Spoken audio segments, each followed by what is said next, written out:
మొదటిగా మన తండ్రైన దేవునికి నా కృతజ్ఞతాస్తుతులు చెల్లిస్తూ ఉన్నాను.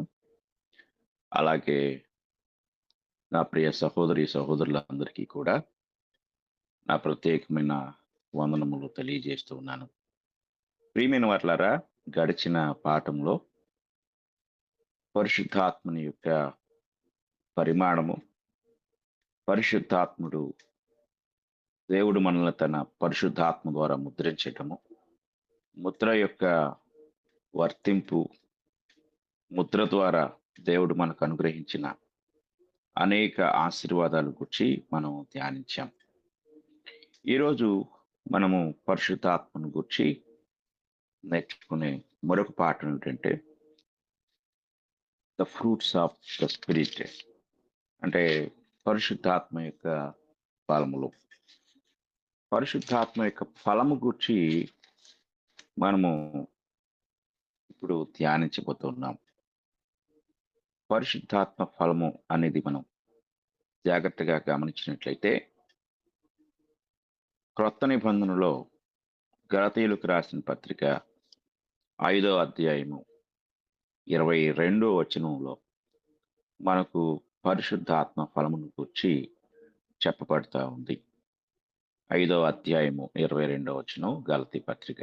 అయితే ఆత్మ ఫలమేమనగా ప్రేమ, సంతోషము, సమాధానము, దీర్ఘశాంతము, దయాళుత్వము, మంచితనము, విశ్వాసము, సాత్వికము, ఆశా నిగ్రహము. ఇట్టి వాటికి విరోధమైన నియమమేదియు లేదు. ఈ యొక్క వచనాన్ని మనం జాగ్రత్తగా పరిశీలించినట్లయితే ఆత్మ ఫలమును గూర్చి పౌలు గారు ఎంతో స్పష్టంగా తెలియజేస్తూ ఉన్నాడు. ఆత్మ ఫలము అనేది నిజమైన క్రైస్తవ స్వభావం, ట్రూ క్రిస్టియన్ నేచర్. అంటే పరిశుద్ధాత్మను మనము కలిగి ఉన్నప్పుడు ఒక ఆత్మ సంబంధమైన స్వభావంలోనికి మనము తీసుకువెళ్ళబడతాం. మానవుని యొక్క జీవితంలో కొన్ని స్వభావాలను మనము మొదటి నుండి చూడగలం. ఈ స్వభావం ఏమిటి అనేది మనం ఆలోచించినట్లయితే మొదటిది ఆదాము యొక్క స్వభావం. ఆదాము యొక్క స్వభావము ఆదికాండము 3వ అధ్యాయంలో మనకి కనపడుతుంది. దేవుడు ఏదెను తోటలో ఆదాముతో మాట్లాడుతున్నప్పుడు ఆ మాట్లాడిన సందర్భంలో ఆదాము మాట్లాడిన మాటలు జాగ్రత్తగా మనం ఒకసారి జ్ఞాపకం చేసుకుంటే ఆదికాండము 3వ అధ్యాయంలో దేవుడు ఆ తోటలోనికి వచ్చి ఆదాముతో మాట్లాడుతున్నాడు. చూడండి, మాట్లాడక ముందు జరిగిన సంఘటన 3వ అధ్యాయం 8వ వచనం నుండి చదువుకుందాం. చల్లపూటను ఆదామును అతని భార్యయు తోటలో సంచరించుచున్న దేవుడైన యెహోవా స్వరము విని దేవుడైన యెహోవా ఎదుటికి రాకుండా తోట చెట్ల మధ్యను దాగుకొనగా దేవుడైన యెహోవా ఆదామును పిలిచి నీవు ఎక్కడ ఉన్నావనెను. అందుకతడు నేను తోటలో నీ స్వరము వినినప్పుడు దిగంబరినిగా ఉంటిని గనుక భయపడి దాగుకొంటినెను. అందుకు ఆయన, నీవు దిగంబరివని నీకు తెలిపిన వాడెవడు? నీవు తినకూడదని నేను నీకు ఆజ్ఞాపించిన వృక్ష ఫలములు తింటివా అని అడిగాను. అందుకు ఆదాము, నాతో ఉండుటకు నీవు నాకిచ్చిన ఈ స్త్రీయే ఆ వృక్ష ఫలములు కొన్ని నాకియ్యగా నేను తింటినెను. చూడండి, ఆదాము పండు తినక ముందు ఆదాము దైవ స్వభావంలో ఉన్నాడు. అది అతని స్వభావం కాదు, పుట్టుకతో వచ్చిన దైవ స్వభావం. దేవుని పోలిక, దేవుని స్వరూపము, దేవుని స్వభావము కలిగిన వాడుగా ఆదాము ఉన్నాడు. ఎప్పుడైతే ఆదాము పండు తిన్నాడో దైవ స్వభావాన్ని కోల్పోయి ఇప్పుడు కంప్లీట్‌గా పరిపూర్ణమైన ఆదాము యొక్క తన సొంత స్వభావాన్ని ఇక్కడ ప్రదర్శిస్తూ ఉన్నాడు. దేవుడు నీవు నీకు ఆజ్ఞాపించిన వృక్షఫలము తింటివా అన్నప్పుడు ఆదాము తింటిని అని సూటిగా సమాధానం చెప్పాలి. కానీ అలా చెప్పకుండా నీవు నాతో ఉండుటకు నీవిచ్చిన నీవు నాకిచ్చిన ఈ స్త్రీయే ఆ వృక్ష ఫలములు కొన్ని నాకియ్యగా నేను తింటున్నాను. అంటే పండు తిన్నప్పటికీ దేవుడు అడిగిన ప్రశ్నకు సమాధానాన్ని చెప్పుటలో ఆ యొక్క కారణాన్ని దేవుని మీద నెట్టివేస్తూ ఉన్నాడు. హవ్వ మీద నెట్టివేస్తూ ఉన్నాడు. ఇందులో తనకేమి సంబంధం అయినట్లుగా మాట్లాడుతున్నాడు. అసలు దీనంతటికి కారకుడు దేవుడే అన్నట్లుగా, రెండవ పాత్ర హవ్వదే అన్నట్లుగా మాట్లాడుతున్నాడు.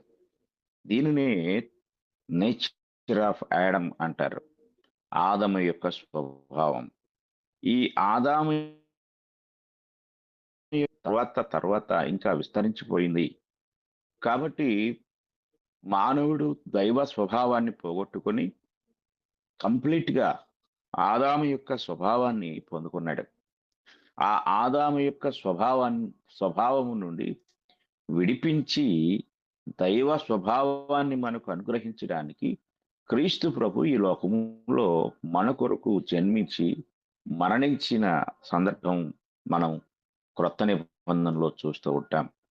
ఆయన మనకు తన స్వభావాన్ని అనుగ్రహించడానికి ఈ లోకానికి వచ్చాడు. అందుకే ఫిలిప్పీ పత్రిక 2వ అధ్యాయము 5వ వచనం చూస్తే క్రీస్తు ఈ మనస్సును మీరును కలిగి ఉండుడి అని పౌలు గారు చెప్తాడు. అంటే ఇప్పుడు మనం క్రీస్తు యొక్క స్వరూపంలోనికి లేక స్వభావంలోనికి మారాలి. అలా మారటానికి ముందుగా దేవుడు మనకు అనుగ్రహించిన పరిశుద్ధాత్మని యొక్క స్వభావం అనేది ఎంతో చక్కగా మనకు తెలియజేయబడుతుంది. అంటే ఒక వ్యక్తి యొక్క ఒక క్రైస్తవుని యొక్క జీవితాన్ని మనం పరిశీలించినప్పుడు ఈ పరిశుద్ధాత్మ వరాన్ని లేక పరిశుద్ధాత్మ చేత ముద్రను మనం పొందుట ద్వారా ఏం జరుగుతుంది అంటే మనము పరిశుద్ధాత్ముని యొక్క స్వభావంలోనికి వెళ్ళిపోతాం. ఆ పరిశుద్ధాత్ముడు మనకు అనుగ్రహించే స్వభావం ఏమిటి అంటే ప్రేమ, సంతోషము, సమాధానము, దీర్ఘశాంతము, దయాళుత్వము, మంచితనము, విశ్వాసము, సాత్వికము, ఆశా నిగ్రహము అని చెప్తాడు. అంటే ఇది ఫ్రూట్ ఆఫ్ ద స్పిరిట్ అన్నారు. ఫ్రూట్ ఆఫ్ ద స్పిరిట్ అంటే ఆత్మను పొందుకున్న వారు ఫలించే ఫలము. ఈ ఫలములో ఇవన్నీ ఇమిడి ఉన్నాయి. మనము ఒక డాక్టర్ దగ్గరికి వెళ్ళినప్పుడు, డాక్టర్ అంటే న్యూట్రినిస్ట్ అంటారు. ఈ న్యూట్రినిస్ట్ దగ్గరికి వెళ్ళినప్పుడు ఒక ఫ్రూట్ గురించి మనకు వివరిస్తూ ఈ యాపిల్ తింటే లేక ఈ మ్యాంగో తింటే అంటే మామిడి పండు తిన్నప్పుడు లేక ఖర్జూరం తిన్నప్పుడు అందులో న్యూట్రిషన్ వాల్యూస్ ఏవైతే ఉంటాయో వాటన్నిటిని వివరిస్తారు. ఇందులో కాపర్ ఉంది, మెగ్నీషియం ఉంది, ఐరన్ ఉంది, జింక్ ఉంది, విటమిన్ డి ఉంది, విటమిన్ ఇ ఉంది, విటమిన్ కే ఉంది. ఇలాగా అంటే శరీర పోషణకు కావలసిన ఖనిజ లవణాలు, అలాగే అందులో ఉండే విటమిన్స్ వీటన్నిటిని గురించి మనకు వివరిస్తారు. అక్కడ ఉంది ఒక ఫ్రూటే. అది ఒక యాపిల్, లేక ఒక అరటిపండు, లేక ఒక మామిడి పండు, లేక ఒక ఖర్జూరం, లేక ఇంకొకటి. కానీ పండు ఒకటే అయినప్పటికీ లోపల రకరకాల పోషక విలువలు అది కలిగి ఉంటుంది. అది శరీరంలోకి వెళ్ళుట ద్వారా ఆ పోషక విలువలని శరీరము గ్రహించి శరీరం ఆరోగ్యకరంగా ఉంటుంది. ఇది వారి యొక్క వివరణ. అలాగే పరిశుద్ధాత్మను ఒక ఫలముగా మనం భావించినప్పుడు, ఆ పరిశుద్ధాత్మ ఫలము మన జీవితంలో కలిగున్నప్పుడు, ఆ పరిశుద్ధాత్మ అనే ఫలాన్ని మనము కలిగి ద్వారా ఉండే ఆ పోషక విలువలు, ఏ పోషక విలువలు? ఒక యాపిల్ పండో, ఒక మామిడి పండో కాదు గానీ, పరిశుద్ధాత్మ దేవుని మనం కలిగుండుట ద్వారా, ఆయన మనకు అనుగ్రహించే ఆ యొక్క వాల్యూస్ అంటే విలువలతో కూడిన అంటే స్పిరిచ్యువల్ వాల్యూస్ అంటారంటే ఆత్మ సంబంధమైన విలువలతో కూడిన లక్షణాలను మనము క్రీస్తు సారూప్యంలోనికి మార్చబడుటకు ఆయన అనుగ్రహిస్తాడు. ఆయన ద్వారా మనము పొందుకుంటాం. అప్పుడు మనం పొందుకున్న ఈ యొక్క విలువలను గూర్చి మనం జాగ్రత్తగా ఆలోచించినప్పుడు, ఒకటి ఈ ఈ యొక్క విలువ అంటే ఆత్మ ద్వారా మనం పొందే ఫలములు ఓహ్! ఒక వాల్యూ మనకు కనపడుతుంది. అది ప్రేమ, సంతోషము, సమాధానము. అంటే ఆత్మ ఫలములో ఉన్న కొన్ని లక్షణాలను ఇక్కడ మనం చూస్తున్నాం. 3 అంటే వీటిని 3 భాగాలుగా విభజించగలిగి ఈ ఆత్మ ఫలము అని మనం చెప్పుకున్న ప్రేమ, సంతోషము, సమాధానము వాటిని 3 భాగాలుగా మనం ఇక్కడ గుర్తించొచ్చు. మొదటి భాగం ఏమిటంటే వ్యక్తిగత సంబంధంలో ఆ ఫలాన్ని మనం ఆలోచించినప్పుడు ప్రేమ, సంతోషము, సమాధానము ఆత్మ కలిగున్న అనగా పరిశుద్ధాత్మను కలిగి ఉన్న వ్యక్తి, పరిశుద్ధాత్మ ఫలము కలిగున్న ఒక వ్యక్తిలో ప్రేముంటుంది, సంతోషం ఉంటుంది, సమాధానం ఉంటుంది. కొందరి జీవితాల్లో ఎదుటి వారిని ప్రేమించలేరు. ప్రేమ అనే లక్షణాన్ని కలిగి ఉండలేరు. అలాగే రెండవది వారి వ్యక్తిగత జీవితంలో సంతోషం ఉండదు. మూడవది వారి యొక్క వ్యక్తిగత జీవితంలో సమాధానకరమైన స్థితి ఉండదు. ఇతరులతో సమాధానపడే మనస్తత్వం అస్సలు ఉండనే ఉండదు. కనుక ఆత్మను నువ్వు కలిగి ఆత్మను పొందావంటే నువ్వు ఆత్మ ఫలాన్ని ఫలించాలి. నీవు ఆత్మ ఫలాన్ని ఫలించినప్పుడు ఆ ఆత్మ ఫలము ద్వారా ఈ గొప్ప లక్షణాలన్నీ మనలో కనపడతాయి. విచిత్రం ఏమిటి అని మేము పెంతుకోస్తు అనుభవాన్ని పొందుకున్నాము. పెంతుకోస్తు నాడు అపోస్తలులు ఏ అనుభవాన్ని పొందుకున్నారో, అలాగే మేము కూడా ఆత్మ 9 వరాలు కలిగున్నాము అని చెప్పేసి విచిత్రం ఏమిటి అంటే, ఒకవేళ వారు 9 వరాలు కలిగి ఉన్నా, ఈ అలా అంటే ఉన్న స్పిరిట్ యొక్క వాల్యూస్ అనేవి మనం చెప్పుకున్నాం. ఈ వాల్యూస్ లేకపోతే అంటే ఈ ఫలములో ఇంక్లూడ్ అయి ఉన్న ఈ విలువలు లేకపోతే ఆ 9 వరాలు తీసుకొని వెళ్లి చెత్తబుట్టలో వేయటమే. అవి ఆ 9 వరాలు అతన్ని పరలోకానికి ప్రతి క్రైస్తవునికి ఇప్పుడు పెద్ద సేవకుడు కావచ్చు, లేక పెద్ద ప్రసంగికుడు కావచ్చు, లేక ప్రపంచాన్ని కావచ్చు. అతను స్టేజ్ మీద ఉండి ఏదో అద్భుతాలు జరగొచ్చు. కానీ అది ఈ అతని జీవితానికి అంటే అతను పనికి వెళ్ళాలంటే, అతను దేవుని చేత అంగీకరించబడాలంటే, అతని వ్యక్తిగత జీవితంలో ఉంది వరాలు కాదు ఫలములో. ఈ ఆత్మ ఫలములో ఉన్న ఈ లక్షణాలను ఆజ్ఞాపిస్తూ ఉన్నాడు. ఇవి ప్రతి క్రైస్తవుడు కూడా కలిగి ఉండవలసిన వాడు. కలిగి ఉండాలి అని దేవుని ఆజ్ఞ లేదు గానీ, ఈ ఆత్మ ఫలము మాత్రం ఖచ్చితంగా ప్రతిలో ఉండాలి. కనుక వ్యక్తిగత జీవితంలో ప్రేముండాలి. అంటే ఇతరులను ప్రేమించేవారు ఉండాలి. అలాగే వ్యక్తిగత జీవితంలో సంతోషం కలిగి ఉండాలి.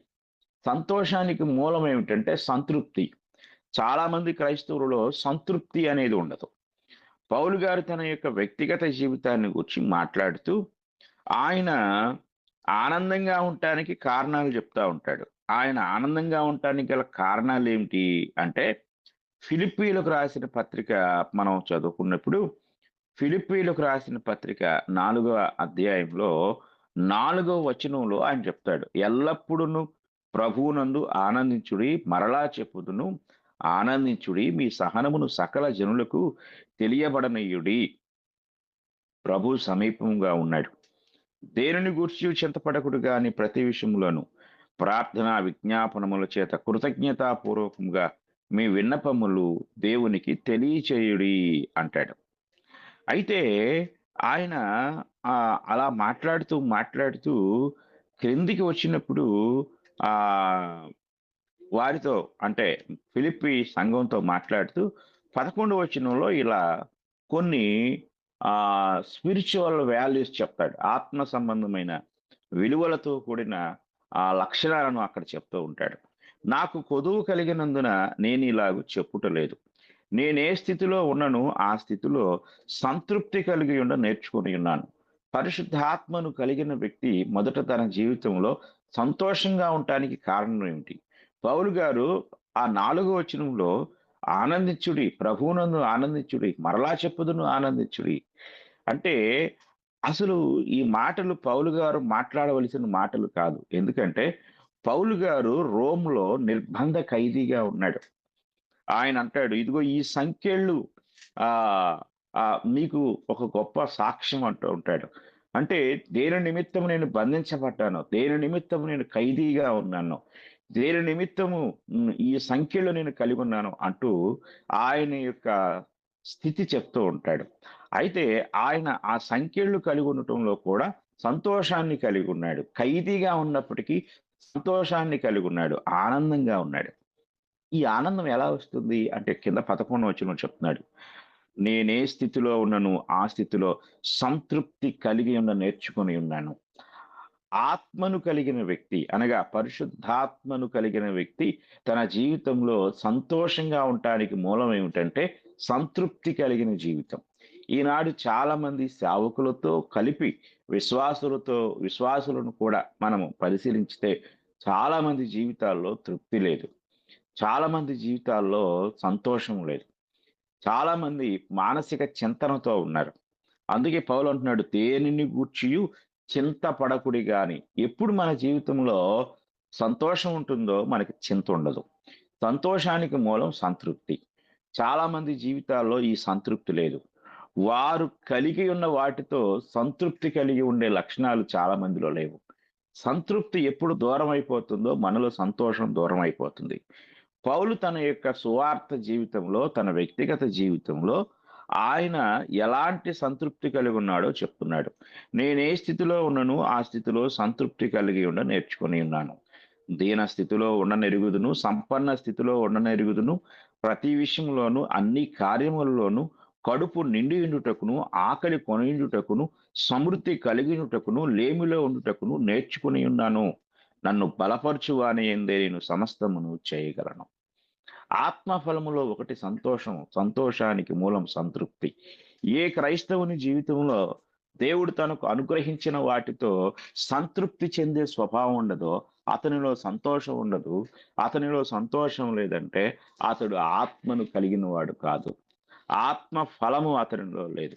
ఇది మనం చాలా జాగ్రత్తగా గమనించాలి. ఈరోజు చాలామంది క్రైస్తవులు సంతోషానికి దూరంగా ఉన్నారు. కారణము ధనం లేకపోవటమా? ఆరోగ్యం లేకపోవటమా? లేక ఏది లేకపోవటము? ఏదీ లేకపోవటం కాదు. ముందు సంతృప్తి లేకపోవటం. కనుక వాక్య భాగాన్ని మనం గమనించినట్లయితే పౌలు గారు హెబ్రీయులకు రాసిన పత్రికలో ఆయన ఒక చక్కని విషయాన్ని తెలియజేస్తూ ఉంటాడు. ఒకసారి మనం చదువుకుందాము. హెబ్రీయులకు రాసిన పత్రిక. హెబ్రీయులకు రాసిన పత్రిక కంటే ముందు ఒకసారి తిమోతి పత్రిక చదువుకొని తర్వాత హెబ్రీ పత్రిక వద్దాం. అక్కడ చక్కని మాటలు మనకు కనపడతాయి. మొదటి తిమోతి పత్రిక 6వ అధ్యాయము 6వ వచనాన్ని చదువుకుందాం. సంతుష్టి సహితమైన దైవభక్తి గొప్ప లాభ సాధనమై ఉన్నది అని అక్కడ పౌలు గారు చెప్తూ, మనం ఈ లోకంలోనికి ఏమీయూ తేలేదు, దీనిలో నుండి ఏమీయూ తీసుకొని పోలేము. కాగా అన్నవస్త్రములు గలవారమై ఉండి వాటితో తృప్తి పొంది ఉందము అంటాడు. ఇప్పుడు హెబ్రీ పత్రిక 13వ అధ్యాయము 5వ వచనానికి మనం వెళ్ళినట్లయితే, ధనాపేక్ష లేని వారై నీకు కలిగిన వాటితో తృప్తి పొందియుండుడి. కనుక ఈ యొక్క ఫ్రూట్ ఆఫ్ స్పిరిట్ అనే ఆ యొక్క భాగంలోనికి మనం వచ్చినప్పుడు వ్యక్తిగత సంబంధంలో అంటే పరిశుద్ధాత్మునితో మనం కలిగి ఉన్న వ్యక్తిగత సంబంధంలో ఫలించే ఫలం ఏమిటంటే ప్రేమ, సంతోషము, సమాధానం. సంతోషం ఎప్పుడైతే ఉంటుందో మనం అందరితో సమాధానం కలిగి ఉంటాం. యేసుక్రీస్తు వారు ఆయన కొండ మీద చేసిన అద్భుతమైన ప్రసంగాన్ని మనం జాగ్రత్తగా పరిశీలించినట్లయితే, ఆ ప్రసంగంలో ఆయన ఆ ధన్యతల గూర్చి మాట్లాడుతూ ఉంటాడు. మత్తయి సువార్త 5వ అధ్యాయము 9వ వచనంలో సమాధానపరచువారు ధన్యులు, వారు దేవుని కుమారులు అనబడుదురు అని చెప్తాడు. అని చెప్పిన తర్వాత ఆయన ఆ అధ్యాయంలో ఒకడు దేవుని ఆరాధించడానికి వచ్చినప్పుడు ఆ యొక్క ఆరాధనలో తన సహోదరునికి తనకు విరోధమేమైనా ఉందని జ్ఞాపకం వస్తే చూడండి 23వ వచనం చదువుతున్నాను. కావున నీవు బలిపీఠమునొద్ద అర్పణము అర్పించుచుండగా నీ మీద నీ సహోదరునికి విరోధమేమైనను కలదని అక్కడ నీకు జ్ఞాపకము వచ్చిన యెడల అక్కడ బలిపీఠము ఎదుటనే నీ అర్పణము విడిచిపెట్టి మొదట వెళ్ళి నీ సహోదరునితో సమాధానపడము, అటు తరువాత వచ్చి నీ అర్పణము అర్పింపుము అన్నాడు. అంటే మనం గ్రహించవలసిన విషయం ఏమిటంటే ఆత్మఫలములో ఒకటైన సమాధానము మన జీవితంలో లేకుండా దేవుని ఆరాధించుట అనేది అసంభవం. ఇక రెండో విషయం చెప్తున్నాను. మనుషులతో సంబంధం, ఒకటి వ్యక్తిగత సంబంధంలో ఏముండాలి మనలో, మన వ్యక్తిగతంగా మనం ప్రేమ కలిగి ఉండాలి, సంతోషం కలిగి ఉండాలి, సమాధానం కలిగి ఉండాలి. ఇక మనుషులతో మనం ఏ సంబంధం కలిగి ఉండాలి అంటే దీర్ఘశాంతము, దయాళుత్వము, మంచితనం. అంటే ఇతరులతో మనం మాట్లాడేటప్పుడు మనలో పరిశుద్ధాత్మను కలిగి ఉన్నప్పుడు దీర్ఘశాంతం కలిగి ఉండాలి, దయ చూపించే వారంగా ఉండాలి, మంచితనాన్ని ప్రదర్శించాలి. మనలో ఇవి లేకపోతే మనం పరిశుద్ధాత్మ ఫలాన్ని కలిగిన వారము కాదు. ఇక మూడవ విషయాన్ని మనం జాగ్రత్తగా పరిశీలించినప్పుడు దేవునితో సంబంధం. దేవునితో సంబంధం ఏమిటి? విశ్వాసము, సాత్వికము, ఆశా నిగ్రహం. మనము మొదట దేవునితో ఈ సంబంధాన్ని కలిగి ఉన్నప్పుడు విశ్వాసం చాలా ప్రాముఖ్యమైంది. అలాగే సాత్వికమైన స్వభావం చాలా ప్రాముఖ్యమైంది. ఆశా నిగ్రహము, కోరికలను నిగ్రహించుకొనుట. దేవుని దగ్గరికి వచ్చేసరికి చాలామంది దేవుడు ఒక ఏటీఎం అనుకుంటూ ఉంటారు. అంటే మనము ఎంత అమౌంట్ కావాలంటే అంత ఇచ్చే ఏటీఎంగా చాలామంది దేవుని భావిస్తూ ఉన్నారు. వాళ్ళ జీవితంలో కోర్కెలు తీర్చే సాధనం అయిపోయాడు దేవుడు. కాబట్టి ముందు మనలో ఏముండాలంటే ఆశా నిగ్రహం ఉండాలి. కదా! మనం చదువుకున్నాం. ధనాపేక్ష లేని వారై మీకు కలిగిన వాటితో తృప్తి కలిగి ఉండుడి అంటాడు. కనుక మనము ఈ విషయాలను ఆత్మ ఫలం ద్వారా మనము కలిగి ఉండగలం. ఇక తరువాత విషయాన్ని మనం ఆలోచించినట్లయితే ఆత్మలో నడవడం, వాకింగ్ ఇన్ ద స్పిరిట్. ఆత్మలో నడవడం ఏమిటి? ఆత్మలో మనం ఎలా నడవగలము అనేది మనం ఆలోచించినప్పుడు గలతీ పత్రిక 5వ అధ్యాయం 16వ వచనాన్ని మనం చదువుకుందాం. ఇంతవరకు ఆత్మ ఫలాన్ని గురించి మనం నేర్చుకున్నాము. ఇప్పుడు ఆత్మలో నడవటం అనేది మనం ఆలోచించితే గలతీ పత్రికలో పౌలు గారు మాట్లాడుతూ గలతీ పత్రిక 4వ అధ్యాయము మనం చూసినట్లయితే అక్కడ ఒక చక్కని విషయాన్ని తెలియజేస్తూ ఉంటాడు. ఆ 5వ అధ్యాయం 16వ వచనం. గలతీ పత్రిక 5వ అధ్యాయము 16వ వచనాన్ని మనం చదువుకుందాం. నేను చెప్పున్నదేమనగా ఆత్మానుసారముగా నడుచుకొనుడి, అప్పుడు మీరు శరీరేచ్ఛను నెరవేర్చరు. శరీరము ఆత్మకును, ఆత్మ శరీరమునకును విరోధముగా అపేక్షించును. ఇవి ఒకదానికొకటి వ్యతిరేకముగా ఉన్నవి. కనుక మీరేమి చేయ నిశ్చయింతురో వాటిని చేయకుందురు. ఇక్కడ మనం ఆలోచించినట్లయితే ఆత్మానుసారముగా నడుచుకునుడి అనే మాట ఒక గొప్ప విషయాన్ని మనము ఆ ఆ, ఆలోచన చేసినట్లయితే ఈ విషయంలో క్రైస్తవుని యొక్క నడక ఎలా ఉండాలి అంటే వాక్ ఇన్ ద స్పిరిట్ అంటాడు. అంటే ఆత్మానుసారంగా నడుచుకునుట. అంటే పరిశుద్ధాత్ముని యొక్క గైడెన్స్‌తో మన జీవితాన్ని మనం నడిపించుకోవాలి. పరిశుద్ధాత్ముని యొక్క గైడెన్స్ ఆయన మనలో ఉండి మాట్లాడుతూ, "నువ్వు ఇలా వెళ్ళు, ఈ బస్ ఎక్కు, అక్కడి నుండి కొంచెం ముందుకెళ్ళు, అక్కడ ఆటో ఉంటది అది ఎక్కు." ఇలాంటి గైడెన్స్ మనకివ్వడు. ఆయన తన వాక్యానుసారమైన గైడెన్స్ మనకిస్తాడు. కొంతమంది పరిశుద్ధాత్మ వేరు, అలాగే ఆహ్, వాక్యం వేరు అనుకుంటూ ఉంటారు. వాక్యానికి వేరుగా పరిశుద్ధాత్ముడు ఏది చెయ్యడు అనే సత్యాన్ని మనం చాలా జాగ్రత్తగా గ్రహించవలసిన వారమై ఉన్నాము. అంటే ఇక్కడ మనము ఆలోచన చేసినప్పుడు ఆహ్, ఆత్మానుసారముగా మనం నడుచుకొనుట అనేది ఆత్మ ద్వారా క్రైస్తవ జీవిత విధి విధానాలను పరిశుద్ధాత్మ దేవుడు ముందుగానే గ్రంథస్థం చేయించాడు. మనము చదువుకున్న ఈ గలతీయులకు రాసిన పత్రిక, రోమీయులకు రాసిన పత్రిక, ఈ పత్రికల్లో ఆత్మ సంబంధమైన జీవిత లక్షణాలను, లేక ఆత్మ సంబంధమైన జీవితం యొక్క నడకను దేవుడు ఎంతో స్పష్టంగా తెలియజేశాడు. కనుక ఒక క్రైస్తవుడు తన యొక్క జీవితాన్ని ఆత్మానుసారముగా నడిపించుకొనుట ద్వారా అతడు వాకింగ్ విత్ స్పిరిట్, అంటే ఆత్మ సహాయంతో నడుచుకుంటూ ఉంటాడు. కనుక మనము అయితే ఇక్కడ మనము వాక్యానుసారముగా, అంటే పరిశుద్ధాత్ముడు ఇచ్చిన గైడెన్స్‌లో మనం ముందుకు వెళ్ళినప్పుడు ఆత్మానుసారంగా ఎలా నడవాలో పరిశుద్ధాత్ముడు మనకు సహాయం చేస్తూ ఉంటాడు.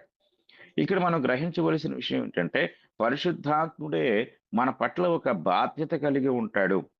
ఇది మనం ఆలోచించినప్పుడు ఇలాంటి చక్కని విధానము ప్రతి క్రైస్తవునిలో దేవుడు కలిగి ఉండాలని ఆయన ఆశిస్తూ ఉన్నాడు. ఇది జాగ్రత్తగా గ్రహించాలి. ఆత్మ సహాయంతో నడవటం, లేక ఆత్మానుసారంగా నడవటం అనేది అత్యంత ప్రాముఖ్యమైన విషయము.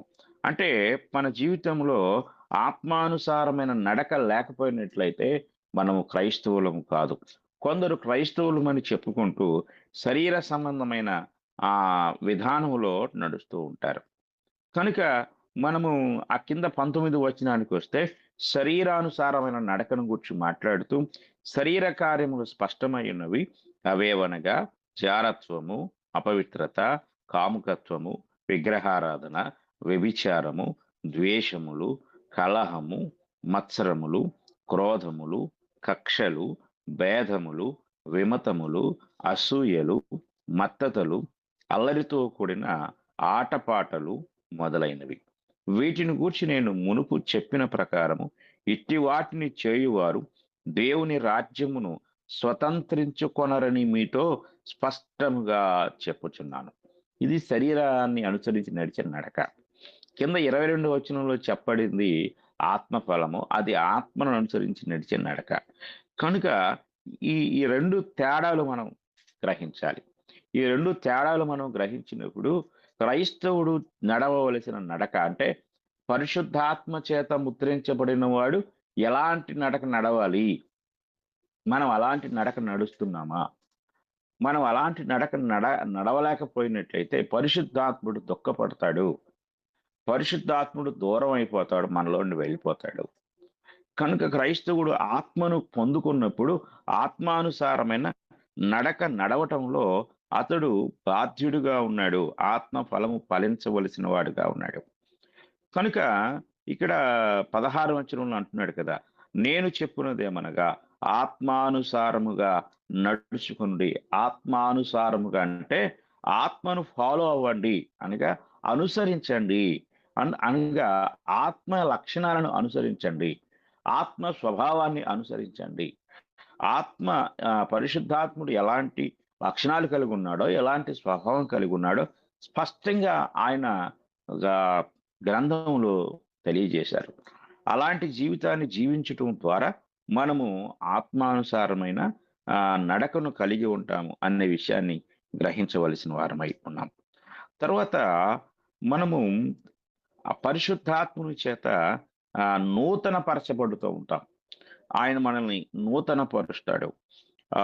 తీతు పత్రిక 3వ అధ్యాయము 5వ వచనాన్ని మనం చదువుకుందాం.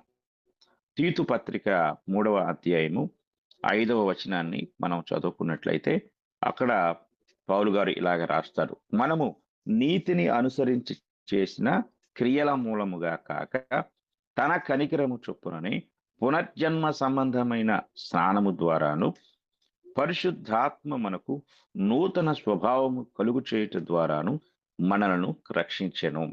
ఇక్కడ ఆత్మ లక్షణాలు అంటే దాన ధర్మాల ద్వారా, పుణ్యకార్యాల ద్వారా, లేక లోకంలో చెప్పుకుంటున్న విధి విధానాల ద్వారా కాదు గాని, ఒకటి మనము పునర్జన్మను పొందుట ద్వారా, అనగా క్రొత్త జన్మ అనుభవాన్ని పొందుట ద్వారా రెండవది ఆ దేవుని యొక్క కనికరమును బట్టి, ఈ రెండిటిని బట్టి పరిశుద్ధాత్ముడు మనకు నూతన స్వభావాన్ని అనుగ్రహిస్తాడు. అంటే మనము ఈ యొక్క క్రొత్త జన్మ అనుభవంలో మనము పరిశుద్ధాత్మను పొందుకుంటాం. ఆ పరిశుద్ధాత్ముడు మనల్ని నూతన స్వభావం వైపు నడిపిస్తాడు. నూతన స్వభావాన్ని పొందుకునే కృపను అనుగ్రహిస్తాడు. అయితే ఇది ఎప్పుడు జరుగుతుందంటే, ఒకటి దేవుని కనికరాన్ని బట్టి, రెండవది మనము వాక్యానుసారముగా సరియైన మారు మనస్సు, సరియైన పశ్చాత్తాపము, సరియైన గ్రహింపు కలిగి బాప్తిస్మము పొందినప్పుడు. చాలా అంటే ఆ బాప్తిస్మమే ప్రధానమైన కేంద్ర బిందువు అన్నిటికి. ఇది మనం గ్రహించాలి. ఒక వ్యక్తి యొక్క జీవితంలో పరిశుద్ధాత్మ వరమును పొందుటకు, పరిశుద్ధాత్మ స్వభావమును పొందుటకు, పరిశుద్ధాత్మ ఫలమును పొందుటకు, పరిశుద్ధాత్మ నడిపింపు కలిగి ఉంటకు, ఇక పరిశుద్ధాత్మ ద్వారా మనము పొందుకోవలసిన ప్రతీదీ పొందుకొనుటకు అసలైన పునాది లేక కేంద్ర బిందువు ఏదంటే బాప్తిస్మం. ఇది గ్రహించాలి. అపోస్తలులు పరిశుద్ధాత్మ బాప్తిస్మాన్ని పొందుకున్నారు. ఆ బాప్తిస్మాన్ని పొందుకొనుట ద్వారా, ఆ బాప్తిస్మము ద్వారా వాళ్ళు ఏదైతే పొందాలని దేవుడు ఉద్దేశించాడో, వాటినన్నిటినీ దేవుడు వారికి ఇచ్చాడు. ఇది జాగ్రత్తగా మనం గ్రహించాలి. వారు వాటన్నిటిని కూడా పొందుకున్నారు. క్రైస్తవులుగా మనకు దేవుడు బాప్తిస్మములో పరిశుద్ధాత్మ వరమును అనుగ్రహించాడు. ఈ పరిశుద్ధాత్మను పొందుకున్న మనకు దేవుడు కొన్ని గైడ్‌లైన్స్ ఇచ్చాడు. మనం ఎలా ఉండాలి అనేది. అది మన జీవితంలో జరగటానికి పరిశు బాప్తిస్మం అనేది చాలా ప్రాముఖ్యమైన విషయం. బాప్తిస్మం అనేది గ్రంథం ఏదైతే తెలియచేసిందో, బైబిల్ గ్రంథం ఏదైతే తెలియచేసిందో, ఆ బాప్తిస్మమును గూర్చిన అవగాహన, గ్రహింపు మనము తెలుసుకోకుండా, ఒకవేళ మనకు తెలిసిన విధానంలో, మనకు బోధించబడిన విధానంలో బాప్తిస్మం పొందుట ద్వారా మనము ఆత్మను పొందలేము. ఇది గ్రహించాలి. మనం కొందరిని చూస్తూ ఉంటాం. వారు బాప్తిస్మం పొందినప్పటికీ వారిలో నవీన స్వభావం కనపడదు. ఇక్కడ పరిశుద్ధాత్మ మనకు నూతన స్వభావము కలుగు చేయుట. ఎప్పుడు కలుగు చేస్తాడు?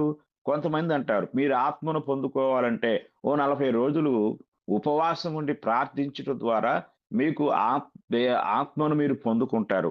మరికొంతమంది ఏం చేస్తూ ఉంటారంటే, మీరు రాత్రంతా ప్రార్థనలో గడుపుతూ ఉంటే దేవుడు మీకు పరిశుద్ధాత్మను మీ మీద కుమ్మరిస్తాడు. వీటికేవి రెఫరెన్స్‌లు లేవు. వాక్య ఆధారాలు లేవు. కనుక ఇవన్నీ మనుషులు ఊహాజనితముగా ఊహించి రాసిన, లేక ఊహించి పలికిన సంగతులు. ఇది జాగ్రత్తగా మనం గ్రహించాలి. కనుక ఒక వ్యక్తి పరిశుద్ధాత్మను పొందటానికి ఏ వేరే మార్గాలు లేవు. ఒకే ఒక మార్గం. అపోస్తలులు పొందింది బాప్తిస్మము. పరిశుద్ధాత్మ బాప్తిస్మం ద్వారానే వాళ్ళు పరిశుద్ధాత్మను పొందుకున్నారు. అలాగే ప్రత్యేకించి క్రైస్తవునికి దేవుడు వాగ్దానం చేసిన పరిశుద్ధాత్మను కూడా బాప్తిస్మములోనే ఇంక్లూడ్ చేశాడు. బాప్తిస్మము లేకుండా, బాప్తిస్మానికి ముందు, బాప్తిస్మముతో సంబంధం లేకుండా ఏ ఒక్కడు కూడా పరిశుద్ధాత్మను పొందుకోలేడు. ఇది బైబిల్ స్పష్టంగా చెప్పే విషయము. ఇది మనం జాగ్రత్తగా గ్రహించాలి. కనుక మనము ఆలోచించినట్లయితే ఇక్కడ పరిశుద్ధాత్మ అనేది సార్వత్రికమైన ఆజ్ఞ. అంటే ఇది అందరికీ కూడా వర్తించే మాట. సర్వలోకములో ఉన్న వారందరూ, సర్వ సృష్టి కూడా పరిశుద్ధాత్మను పొందటానికి ముందుగా బాప్తిస్మములో వారు కడగబడాలి. వారు శుద్ధి చేయబడాలి. పాత్రను శుద్ధి చేయకుండా అందులో మనము ఏ ఆహారాన్ని కూడా నింపము. అది బంగారు పాత్ర కావచ్చు, వెండి పాత్ర కావచ్చు, ఎంత ఖరీదైన పాత్రనే కావచ్చు. పాత్రలో ఏదైనా నింపాలి అంటే ముందుగా మనము పాత్రను శుద్ధి చేస్తాం. ఇది కనీస గ్రహింపు. దీనికి పెద్ద జ్ఞానం అవసరం లేదు. పాత్ర అపవిత్రంగా ఉంటే, అశుద్ధంగా ఉంటే దాన్ని మనము ఏ ఆహారంతో నింపలేం. అది ఎంత విలువైందైనా కావచ్చు. అలాగే నీ జీవితంలో నువ్వెంత గొప్పవైన వ్యక్తివైనా కావచ్చు, ప్రపంచాన్ని పరిపాలించే నాయకుడు అయినా కావచ్చు, కానీ నీకు తన ఆత్మను అనుగ్రహించాలంటే ముందు దేవుడు నిన్ను శుద్ధి చేయాలి. నిన్ను పరిశుద్ధపరచాలి. కనుక నిన్ను పరిశుద్ధపరచకుండా దేవుడు పరిశుద్ధ ఆత్మను నీలోనికి పంపలేడు. ఎందుకంటే ఆయన పరిశుద్ధుడు. నీలోనికి పంపే పరిశుద్ధాత్మ పేరులోనే ఉంది. పరిశుద్ధ ఆత్మ. పరిశుద్ధమైన ఆత్మ.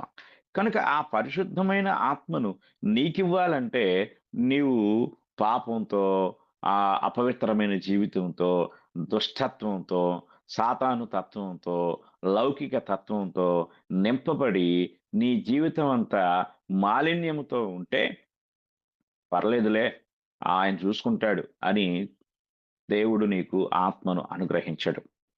మీరు చూడండి, అపోస్తలులు పరిశుద్ధాత్మ బాప్తిస్మం పొందిన తర్వాతనే వాళ్ళు పరిశుద్ధాత్మ కార్యాలు జరిగించారు.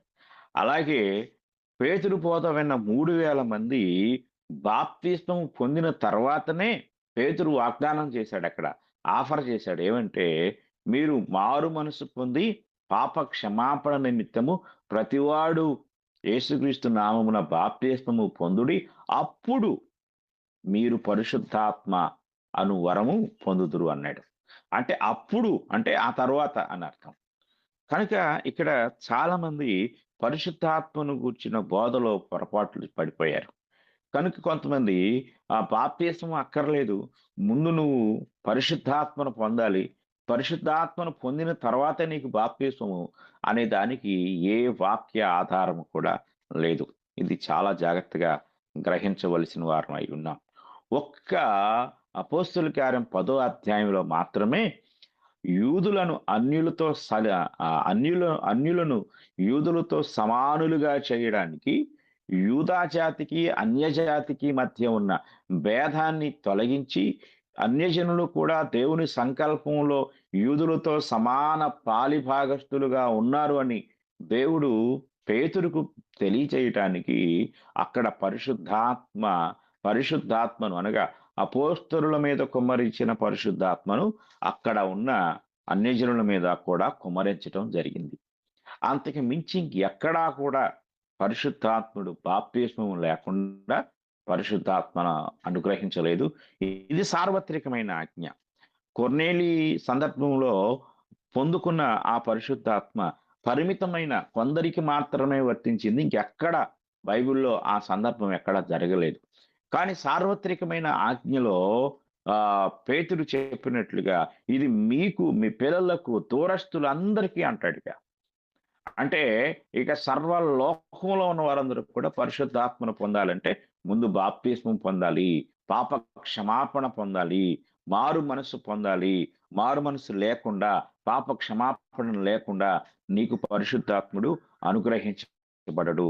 కనుక పరిశుద్ధాత్మను నీవు కలిగుంటానికి ముందు బాప్తిస్మం పొందాలి. అది వాక్యానుసారమైన బాప్తిస్మం అయి ఉండాలి. నాకు తెలిసింది ఇదేనండి అంటే కుదరదు. మనం నిన్నటిని నేను జ్ఞాపకం చేశాను. అపోస్తలుల కార్యం 19వ అధ్యాయంలో అక్కడ మరి పౌలు గారు వారితో మాట్లాడుతూ, మీరు విశ్వసించినప్పుడు పరిశుద్ధాత్మను పొందితిరా అని అంటాడు. అప్పుడు వారు పరిశుద్ధాత్ముడు ఉన్నాడన్న సంగతియే మాకు తెలీదు అన్నాడు. మరి మీరు ఎలా బాప్తిసం పొందారు అంటే, మేము యోహాను బాప్తిసం అంటే యోహాను మారు మనస్సు నిమిత్తం బాప్తిసం ఇచ్చాడు కదా! ఆ బాప్తిసం మేము పొందాము అన్నారు. అప్పుడు అక్కడ వారికి వినిపించబడిన సత్యం ఏమిటంటే, యోహాను తన వెనుక వచ్చువాని యందు విశ్వాసం ఉంచాలని చెప్పాడు. కాబట్టి ఇప్పుడు ఆ వెనక వచ్చిన వాడు ఎవరంటే యేసుక్రీస్తు వారు. కనుక యేసుక్రీస్తునందు మీరు బాప్తిసం పొందుట ద్వారా క్రీస్తులోనికి మీరు ప్రవేశిస్తారు. క్రీస్తు యేసులోనికి బాప్తిసం పొందిన మీరందరూ క్రీస్తును ధరించుకుంటారు. అప్పుడు మీరు పరిశుద్ధాత్మను పొందుతారని చెప్పినప్పుడు వారు మరలా తిరిగి బాప్తిసం పొందటం జరిగింది. కనుక ఆ యొక్క వాక్యానుసారమైన బాప్తిస్మం పొందనంత వరకు ఒక వ్యక్తిలో పరిశుద్ధాత్ముని జోక్యమే ఉండదు. అసలు పరిశుద్ధాత్మునికి ఆ వ్యక్తికి సంబంధం ఉండదు. కనుక ఇది మనం చాలా జాగ్రత్తగా గ్రహించవలసిన వారమై ఉన్నాం. కనుక ఆత్మ యొక్క నవీకరణ లేక ఆత్మ నూతన పరచటం అనేది ఈ బాప్తిస్మంలో మరి ఇమిడి ఉంది. ఇది మనం చాలా జాగ్రత్తగా గ్రహించవలసిన వారమై ఉన్నాము. కనుక మనం ఆలోచించినట్లయితే ఆత్మ ద్వారా బలపరచబడటము అంటే మనము ఆత్మ ద్వారా ఎలా బలపరచబడతాం తర్వాత పాయింట్ మనం చూసినప్పుడు ఎఫెసీ పత్రిక 3వ అధ్యాయము 16వ వచనంలో ఇక్కడ పౌలు గారు ఎఫెసీ సంఘానికి తెలియజేస్తూ ఎఫెసీలకు రాసిన పత్రిక 3వ అధ్యాయము 16వ వచనాన్ని మనం చదువుకుందాం. చూడండి, క్రీస్తు 15 వచనం నుండి మీరు అంతరంగ పురుషుని యందు శక్తి కలిగి ఆయన ఆత్మ వలన బలపరచబడినట్లుగాను క్రీస్తు మీ హృదయములలో విశ్వాసము ద్వారా నివసించున్నట్లుగాను తన మహిమైశ్వర్యము చొప్పున మీకు దయచేయవలననియు. చూడండి, కింద చాలా విషయాలు ఉంటాయి. అయితే 2 విషయాలు చెప్పాడు ఇక్కడ. ఒకటి, అంతరంగ పురుషుని యందు శక్తి కలిగి ఆయన ఆత్మ వలన బలపరచబడినట్లుగాను అంటాడు. ఆత్మ ద్వారా మనము బలపరచబడతాం. పరిశుద్ధాత్మ దేవుడు మనల్ని బలపరుస్తాడు. పరిశుద్ధాత్మ మనల్ని నడిపిస్తాడు. పరిశుద్ధాత్మ మనల్ని మనకు నూతన స్వభావాన్ని అనుగ్రహిస్తాడు. పరిశుద్ధాత్మ దేవుడు మనల్ని బలపరుస్తాడు.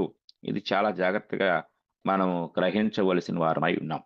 కనుక ఇవన్నీ కూడా ఆత్మను పొందుకున్న వ్యక్తి యొక్క జీవితంలో కలిగే సంబంధమైన స్వభావ లక్షణాలు. ఆత్మ సంబంధమైన స్వభావాన్ని దేవుడు మనకు అనుగ్రహిస్తూ ఉంటాడు. తర్వాత ఇంకొక విషయాన్ని మనం జాగ్రత్తగా పరిశీలించితే గలతీ పత్రిక 6వ అధ్యాయము 7, 8 వచనాలు మనం చదువుకున్నట్లయితే అక్కడ ఒక మాట కనపడుతుంది. గలతీ పత్రిక మనం చదువుకుందాం. 6వ అధ్యాయము 7, 8 వచనాలు. మోసపోకుడి, దేవుడు వెక్కిరింపబడడు. మనుషుడు ఏమి విత్తునో ఆ పంటనే కోయును. ఎలాగనగా తన శరీరేచ్ఛలను బట్టి విత్తువాడు తన శరీరము నుండి క్షయమును పంట కోయును. ఆత్మను బట్టి విత్తువాడు ఆత్మ నుండి నిత్య జీవమును పంట కోయును. ఇక్కడ చూడండి, పరిశుద్ధాత్మ దేవుడు ఏం చేస్తూ ఉంటాడంటే ఆయన విత్తుతాడు. అంటే మనము ఏది విత్తుతామో దానికి సహాయకుడుగా ఉంటాడు. విత్తడం అంటే పొలంలో విత్తనాలు విత్తడం కాదండి. ఇక్కడ కొన్ని విషయాలను దేవుడు తెలియచేస్తూ ఉంటాడు. ఏమి విత్తుతువో ఆ పంటనే కోస్తావు అనేది ఇక్కడ ఒక చట్టబద్ధమైన సూత్రం. అంటే నువ్వేం విత్తుతావు అంటే నువ్వేదైతే ఫలించాలనుకుంటావో, అంటే ఏదైతే నువ్వు ఒకవేళ అది భౌతికమైన ఉదాహరణకు తీసుకుంటే నువ్వు గోధుమలు విత్తితే గోధుమ పంటే కోస్తావు. నువ్వు యాపిల్ మొక్క నాటితే ఆపిల్ పళ్ళే కోస్తావు. ఒకవేళ నువ్వు వేప చెట్టు నాటితే వేపకాయలే కోస్తావు. ఇలాగా మనం గ్రహించాలి. ఈ విత్తడం అనేది మన మన యొక్క వ్యక్తిత్వ జీవితానికి సాదృశ్యంగా ఉంది. ఎలాగనగా తన శరీరేచ్ఛలను బట్టి విత్తువాడంటే తన శరీరేచ్ఛలంటే మనం 5వ అధ్యాయంలో చదువుకున్నాం. శరీర కార్యములు స్పష్టమై ఉన్నవి అని.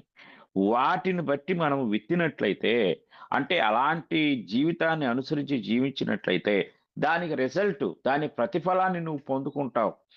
అలాగే ఆత్మను బట్టి విత్తితే, అంటే ఆత్మానుసారమైన జీవితాన్ని నీవు జీవించగలిగితే నీకొచ్చే రిజల్ట్ ఏమిటి? నువ్వు కోసే పంట ఏమిటి? నిత్య జీవం అనే పంట కోస్తావు. కనుక ఆత్మను కలిగిన వాడు ఆత్మానుసారమైన పంట పండిస్తాడు. లేక ఆత్మానుసారమైన ఫలములు ఫలిస్తాడు. ఆత్మానుసారమైన ఫలము యొక్క రిజల్ట్ ఏమిటి అంటే నిత్య జీవము. కనుక క్రైస్తవుడు ఆత్మ సంబంధిగా మారి ఆత్మ చేత నడిపించబడి ఆత్మానుసారముగా జీవించి ఆత్మ యొక్క లక్షణాలను కలిగి ఉండి ఆత్మ చేత నవీకరించబడి అంటే నూతన పరచబడి ఆత్మను బట్టి విత్తాలి. నీ జీవితము నువ్వు విత్తుతున్నావు. ఇది మనం గ్రహించవలసిన వారమై ఉన్నాం. కనుక మనము ఇలాగా ఆత్మ సంబంధమైన లక్షణాలను కలిగి ఉండటం ద్వారా మనము ఆత్మ ఫలాన్ని మనం కోస్తాం. అది నిత్య జీవం అంటున్నాడు. ఆత్మను బట్టి విత్తువాడు ఆత్మ నుండి నిత్య జీవమును పంట కోయును. కనుక మనం ఈరోజు నేర్చుకున్న విషయాలను మనం ఆలోచన చేసినట్లయితే పరిశుద్ధాత్ముడు మనకు అనుగ్రహించే ఆ ఫలములు గలతీ పత్రిక 5వ అధ్యాయంలో 22, 23 వచనాల్లో మనం చూసాం. ఆ తర్వాత ఆ ఫలములో 3 సంబంధాలున్నాయి. ఒకటి నీ వ్యక్తిగతమైంది. 2 ఇతర మనుషులతో కలిగుండేది. 3 దేవునితో కలిగుండేది. ఆ తర్వాత పాయింట్ మనం చూస్తే ఆత్మచేత నడిపించబడటం. ఆత్మచేత ఎలా నడిపించబడాలో దేవుడు మనకు చెప్పాడు. అలాగే ఆత్మ ద్వారా నూతన పరచబడటం.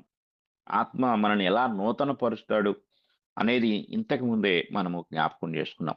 తరువాత పాయింట్ ఆత్మ చేత బలపరచబడటం.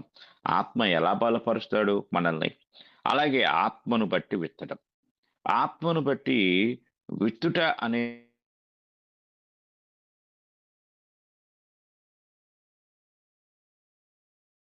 అనుసారంగా విత్తటం అంటే ఇంతకు ముందు మనం జ్ఞాపకం చేసుకున్నాం. కనుక వాక్యం వింటున్న ప్రతి క్రైస్తవుడు కూడా క్రైస్తవునికి ఇవ్వబడిన పరిశుద్ధాత్మని యొక్క ఉద్దేశం మనం ఒక్కొక్కటిగా ధ్యానిస్తున్నాం. ఒకటి ఫలించాలి. ఆ తరువాత మనము ఆత్మచేత బలపరచబడాలి. అలాగే ఆత్మచేత నడిపించబడాలి. ఆత్మచేత పరిశుద్ధపరచబడాలి. ఆత్మానుసారంగా ప్రతీదీ విత్తాలి. నువ్వు ఏది విత్తుతావో అదే కోస్తావు. విత్తిందొకటి, కోసేదొకటి ఉండదు. మనకి సాధారణంగా తెలిసిందే. నువ్వు శరీర సంబంధమైన జీవితాన్ని విత్తావు అంటే, అలా జీవించావు అంటే, రేపు దాని ఫలితమే నీకొస్తుంది. ఇక ఈ ఏదో ఎవరో నీకేదో ఇవ్వరో, ఆ ఫలితం అక్కడ కనపడుతుంది. రెండవది ఆత్మానుసారమైన జీవితాన్ని నువ్వు జీవించావంటే, దాని ఫలితము నిత్య జీవము. అది నీకు దేవుడు అనుగ్రహిస్తాడు.